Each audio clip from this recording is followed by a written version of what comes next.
Vamos dar sequência à nossa programação. Apostos, o nosso professor, mestre, pesquisador, advogado, doutor em Direito Constitucional, o professor e constitucionalista Marcelo Labanca, nesse momento já vem ao palco. A gente pede uma salva de palmas ao professor Marcelo Labanca, que veio com muito carinho e agora rico em informações, ainda mais, trazer o melhor conteúdo que foi pensado para todos os participantes nessa 25ª Conferência da Unale. Professor, fique à vontade a partir de agora. Pessoal, boa noite a todos e todas. Muito boa noite. Confesso que para mim vai ser uma tarefa muito difícil, não vai ser uma tarefa fácil falar aqui para vocês, mas eu serei muito breve em relação ao tema que eu escolhi para debater aqui. O tema é sobre espaço constitucional, então eu começo fazendo uma reflexão. A reflexão é a seguinte: quando você não ocupa um espaço, alguém vem e ocupa. Quantos espaços na sua vida você deixou de ocupar por algum tipo de receio, por algum tipo de temor ou de sensação de incapacidade e você não foi, alguém foi lá e fez aquilo que você ia fazer e você disse, poxa, eu devia ter feito aquilo. Aquilo eu devia ter feito, eu tinha a intenção de fazer aquilo. Presidente,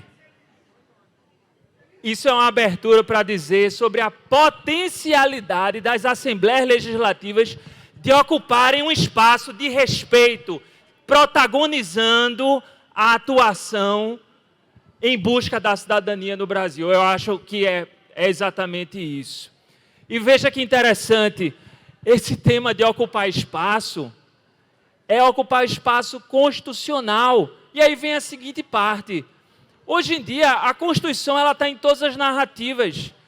Se você hoje chega numa mesa de bar, ou se você chega num almoço de domingo, está lá seu primo bolsominion conversando com seu tio petista, e você chega e diz, opa, para poder acabar com a discussão, você diz, mas isso é inconstitucional.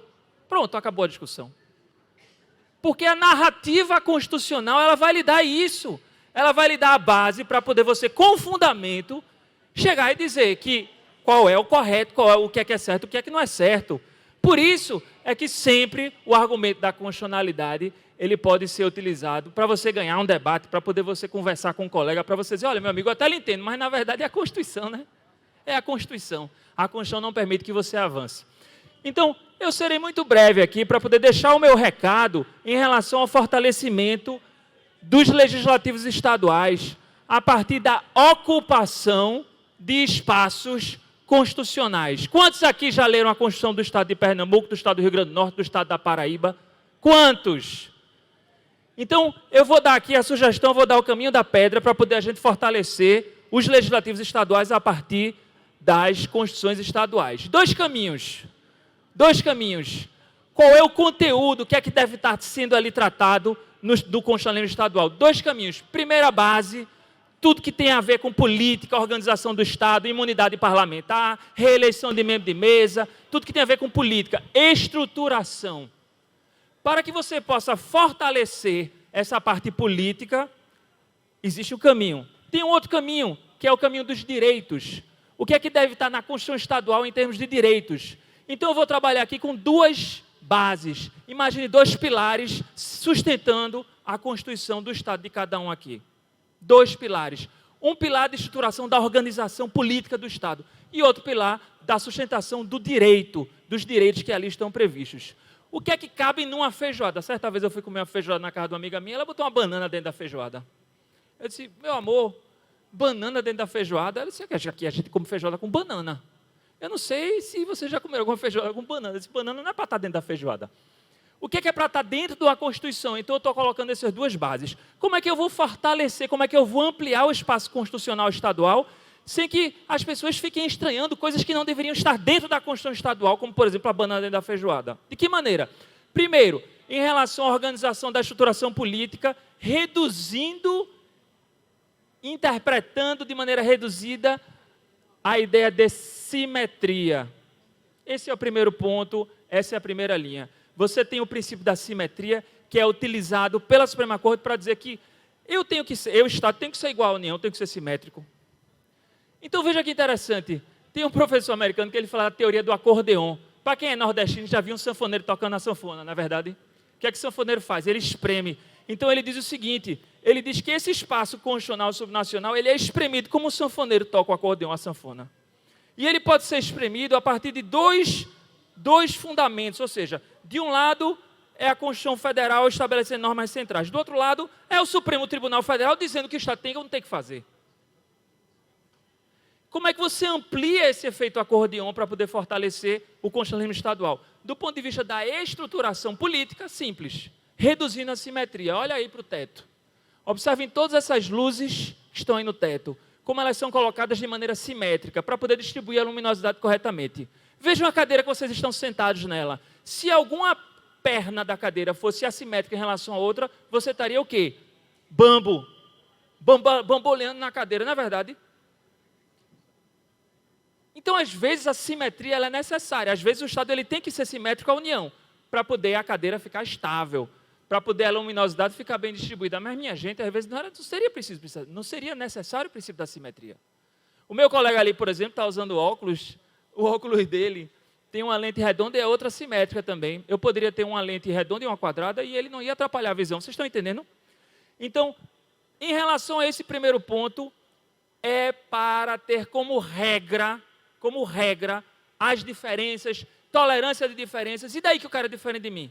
E daí que ele está usando uma lente quadrada e uma lente redonda? Ele consegue enxergar do mesmo jeito? Por que não lidar com diferenças? Ou por que a gente não tolerar que os estados possam disciplinar de maneira diferente as suas respectivas organizações políticas? Esse é o primeiro ponto. O segundo ponto, e aí eu saio da estruturação política e eu já passo para o segundo pilar, que é o pilar dos direitos, é para que a gente tenha a correta compreensão de que se existem direitos fundamentais ou cartas de direitos fundamentais na União, Constituição Federal, existem também cartas de direitos fundamentais estaduais. Os americanos têm uma expressão state, não tem a expressão Bill of Rights, né? Bill of Rights, eles falam State Bill of Rights. Ou seja, eu posso ter cartas constitucionais com previsões de direitos fundamentais. O Estado ele tem competência remanescente, ele pode prever uma série de direitos. Cadê a criatividade? Cadê a inovação dos Estados? O que é que vocês, como parlamentares, assessores de parlamentares, estão pensando em inovar do ponto de vista de pauta de direitos para poder colocar isso dentro da Constituição Estadual? Por que a Constituição Estadual ela tem que ser só uma mera regra de servidores públicos? Por que não pode haver, inclusive, uma nova Constituição Estadual? Não tem nenhum problema. Qual é o Estado que vai sair na frente e criar uma nova Constituição Estadual hoje? Pode haver uma comissão para fazer isso. A Constituição Estadual não precisa ser a mesma, ela pode se renovar integralmente e repensar a sua relação com a sociedade, reestruturando os poderes e também, desde que respeite a funcionalidade da simetria, mas quando não houver necessidade de simetria, não precisa respeitar. E também prevendo uma série de outros direitos e novos direitos, dialogando com a sociedade. Então, esse é o meu recado, rápido, porque estamos premidos pelo tempo. E temos agora a apresentação de Jardel, que vai fazer uma belíssima apresentação, inclusive ele é ilusionista, pelo que eu soube, né? Estou até curioso.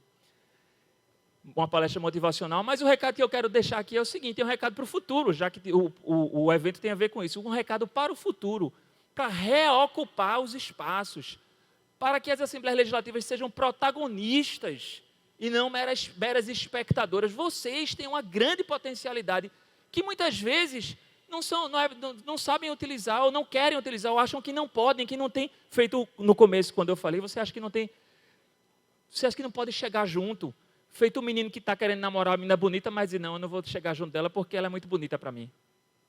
Não é verdade? E de repente é o que ela quer.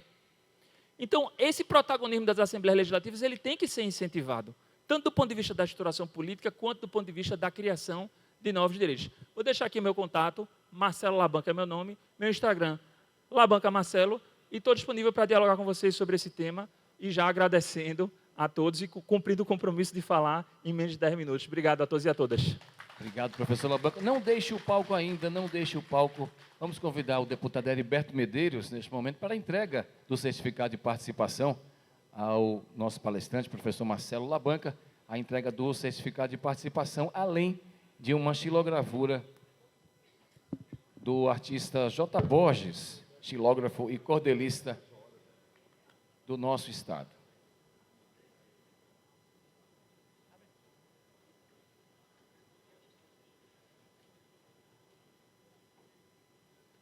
o brinde também de J. Borges, deputado, recebe juntamente com o certificado.